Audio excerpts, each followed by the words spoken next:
নির্বাচনের আগে বিচার নিশ্চিত করতে হবে, এরপর নির্বাচনের আগে কোনো নির্বাচন হবে না। উপদেষ্টা নাকি পদত্যাগ করবে। ফাইজলামি করেন মিয়া, বুইরা ভাম কোথার জানো, ফাইজলামি করতে আসেন, মানে সারাক্ষণ খালি ভেটকাইতে আসেন। আপনাকে কি পদত্যাগ মানে হচ্ছে আপনি কোনো কিছু পারতেছেন না, আস্তে কইরা চুপচাপ চলে যাবেন, এই জন্য কি আপনার ষড়যন্ত্র উপদেষ্টা বানানো হয়েছে?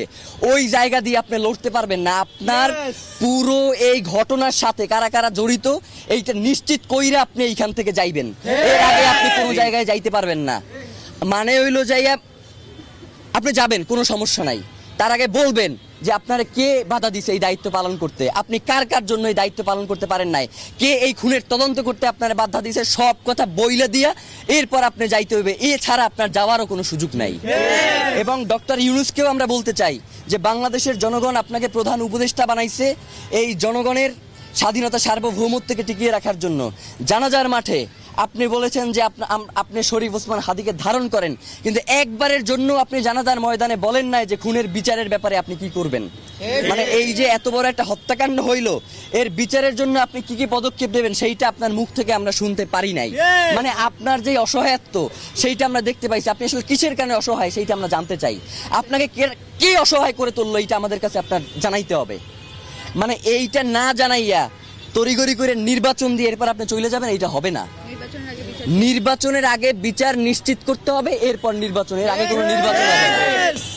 মানে বাংলাদেশের জনগণ শুধুমাত্র ওই সবসময় স্থিতিশীলতা রক্ষার জন্য রক্ত দিয়ে যাবে, এই ভুংসুম শেষ, এইগুলো আর চলবে না। এখন থেকে রক্ত দিব না। প্রয়োজনে যারা আমাদের ভাইকে হত্যা করছে, গুম করছে, খুন করছে, আপনারা যদি এই দায়িত্ব পালন করতে না পারেন তখন কিন্তু রক্ত নেওয়া শুরু করে দেবে। রক্তপাত একবার শুরু হয়ে গেলে এইটা আপনারা থামাইতে পারবেন না। সুতরাং আপনাদেরকে হুঁশিয়ারি করে বলতে চাই যে অতি দ্রুত ওসমান হাদির খুনের সাথে যারা জড়িত তাদেরকে দ্রুত গ্রেফতার করেন। আপনারা যদি সুস্পষ্টভাবে আমাদেরকে বলেন যে খুনি ভারতে পলায়ে গেছে, তাইলে কি করতে হবে? তাইলে যেইটা করতে হবে সেটা হচ্ছে বাংলাদেশে একটা বন্দি বিনিময় চুক্তি আছে, আপনারা জানেন না? এই যে উলফা নেতাদেরকে যে বন্দি বিনিময় চুক্তির মাধ্যমে ভারতে পাঠানো হয়েছে, আপনারা দেখেন নাই? উলফা নেতারা খালি বাংলাদেশ থেকে ভারতে পাঠানো যায়, ভারত থেকে দিল্লির ওই কুত্তা শেখ হাসিনারে বাংলাদেশে আনা যায় না।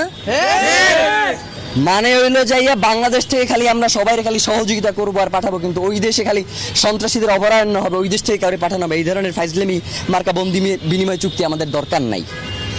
আপনারা অতি দ্রুত ওসমান হাদিকে যারা খুন করেছে তাদেরকে দেশে থাকলে গ্রেফতার করেন, আর দেশে যদি না থাকে তাহলে তাদেরকে বিদেশে যেখানেই থাকুক সেইখান থেকে আনবার ব্যবস্থা করেন। এর বাইরে আমরা আসলে আর কিছু জানি না।